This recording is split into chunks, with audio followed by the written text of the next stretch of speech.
রাত তখন প্রায় 1টা। বাইরে ঝড় বৃষ্টি চলছে। গ্রামের পুরনো বাড়ির ভিতরে বসেছিল অরিন্দমের পরিবার। হঠাৎ বাড়ির উপরের ঘর থেকে ঠক ঠক আওয়াজ। অরিন্দমের ছোট্ট মেয়ে মিষ্টি কাঁপতে কাঁপতে বলল, বাবা, ওই শব্দটা আবার শুরু হয়েছে। অরিন্দম টর্চ নিয়ে ধীরে ধীরে সিঁড়ি বেয়ে উঠল। দরজা খুলতেই তার বুক ঠান্ডা হয়ে গেল। ঘরের মাঝখানে পড়ে থাকা পুরনো পুতুলটার হাত নড়ছে নিজে থেকেই। তো বন্ধুরা, আজকের গল্পটা অনেক ভয়ানক হতে চলেছে। তো গল্পটা শেষ অবধি দেখার অনুরোধ রইল। আর যে সকল বন্ধুরা এরকম ভয়ের ভিডিও পছন্দ করো, তাহলে অবশ্যই আমার চ্যানেলটাকে সাবস্ক্রাইব করে দিয়ে পাশে থাকা বেল অপশনটা অল করে রেখো, কারণ যখন আমি ভিডিও ছাড়বো তখনই তোমাদের কাছে পৌঁছে যাবে। তো চলো আজকের গল্পটা শুরু করা যাক।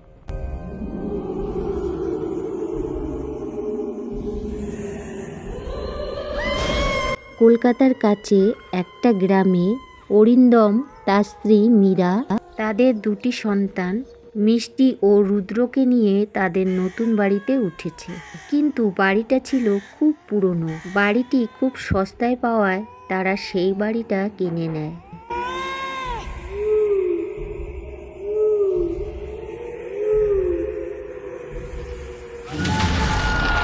প্রথম কয়েকদিন সব কিছু ঠিক ছিল, কিন্তু একদিন মিষ্টি তাদের স্টোর রুম থেকে একটা পুরনো পুতুল খুঁজে পেল। পুতুলটার মুখে ছিল অদ্ভুত হাসি, চোখ দুটো ছিল কালো, আর সবচেয়ে ভয়ঙ্কর ছিল তার ডান হাতটা, যেন মানুষের আসল হাতের মতো।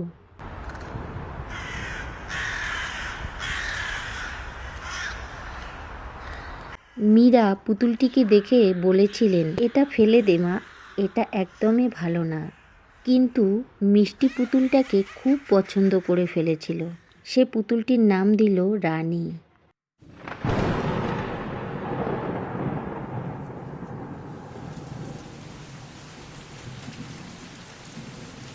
আর সেই রাত থেকে বাড়িতে সব অদ্ভুত ঘটনা শুরু হলো। রান্নাঘরের থালা বাসন নিজে নিজে পড়ে ভেঙে যায়, রাতের বেলায় কারো হাঁটার শব্দ শোনা যায়, আর মাঝে মধ্যে দেখা যায় পুতুলটার হাতের অবস্থান বদলে গেছে।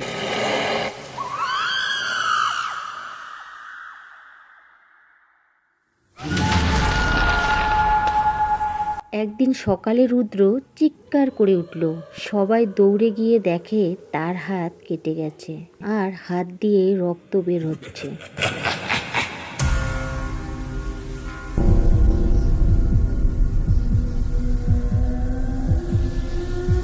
রুদ্র কেঁদে কেঁদে বলল, ওই পুতুলটা আমার হাত চেপে ধরেছে। অরিন্দম রেগে গিয়ে পুতুলটাকে বাইরে ফেলে দেয়, কিন্তু পরের দিন সকালে সেই পুতুলটা আবার ঘরের ভিতরে চলে আসে।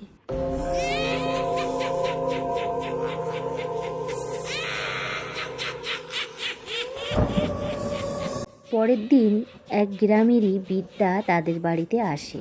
সে পুতুলটিকে দেখে অরিন্দমকে বলল, এই পুতুলটা আমি আগে দেখেছি। অরিন্দম অবাক হয়ে জিজ্ঞাসা করে, মানে?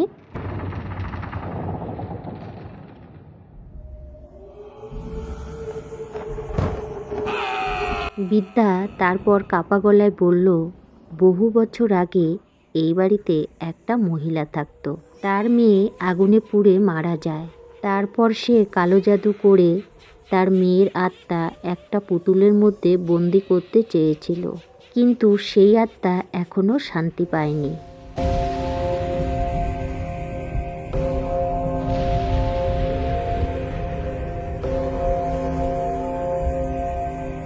পুতুলটার হাত নাকি রাত হলে নড়ে, আর যাদের সে পছন্দ করে তাদের সে ধ্বংস করে দেয়।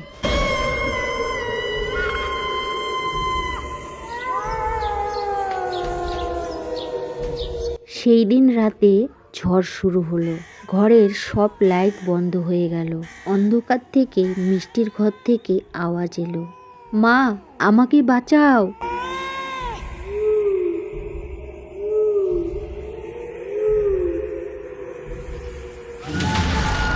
মীরা দৌড়ে গেল, সে দেখতে পেল মিষ্টি এক কোনায় বসে কাঁদছে, আর পুতুলটার লম্বা হাত তার দিকে ধীরে ধীরে এগিয়ে যাচ্ছে। হাতটা যেন অনেক বড় হয়ে গেল আর আঙ্গুলগুলো কাঁপছে।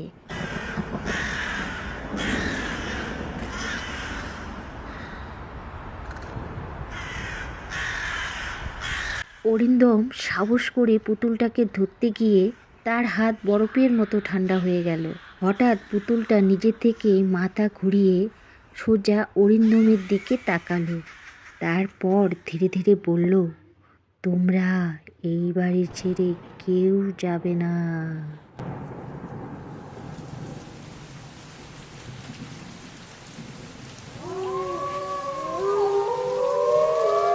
আর ঠিক পরের দিনই শুরু হলো পরিবারের উপরে বিপদ।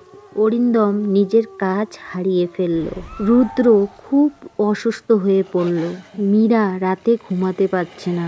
সে মাঝরাতে উঠে দেখে পুতুলটি তার বিছানার নিচ থেকে উঠে আসছে।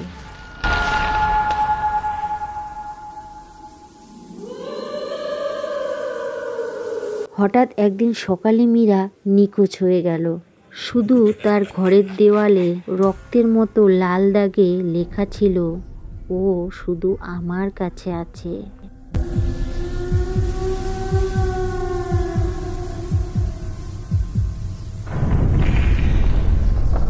অরিন্দম বুঝতে পারল, এই পুতুলকে ধ্বংস না করলে আমরা কেউ বাঁচতে পারবো না।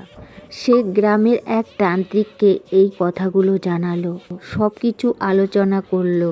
তারপর তারা সেই বাড়ির ঘরের পিছনে আগুন জ্বালালো। সেই আগুনে পুতুলটাকে ফেলে দিল। পুতুলটাকে আগুনে দিতে দিতেই পুরো বাড়িটা কেঁপে উঠল।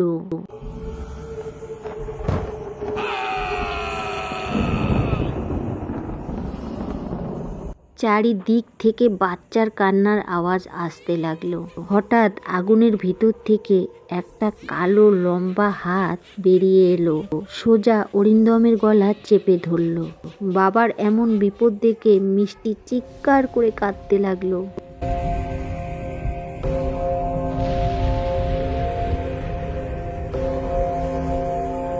এদিকে তান্ত্রিক জোরে জোরে মন্ত্র পড়তে লাগলো। মন্ত্র শুনতেই হাতটা ধীরে ধীরে আগুনের মধ্যে মিলিয়ে গেল। পুতুলটা পুড়ে ছাই হয়ে গেল আর সবকিছু একদম শান্ত হয়ে গেল।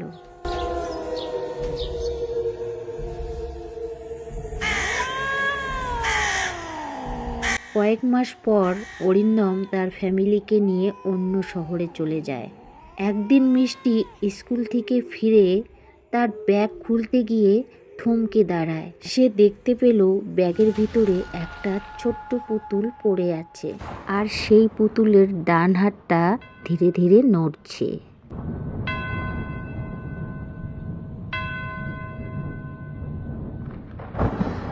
তো বন্ধুরা, আজকের গল্পটা কেমন লাগলো অবশ্যই কমেন্ট করে জানাবে। ভালো লাগলে আবার বলবো, আমার চ্যানেলটাকে সাবস্ক্রাইব করে দিয়ে পাশে থাকার অনুরোধ রইল। আর যে সকল বন্ধুরা এই কাজটা করে রেখেছো তাদের জানাই অনেক ধন্যবাদ। সবাই ভালো থাকবে, সুস্থ থাকবে। টাটা।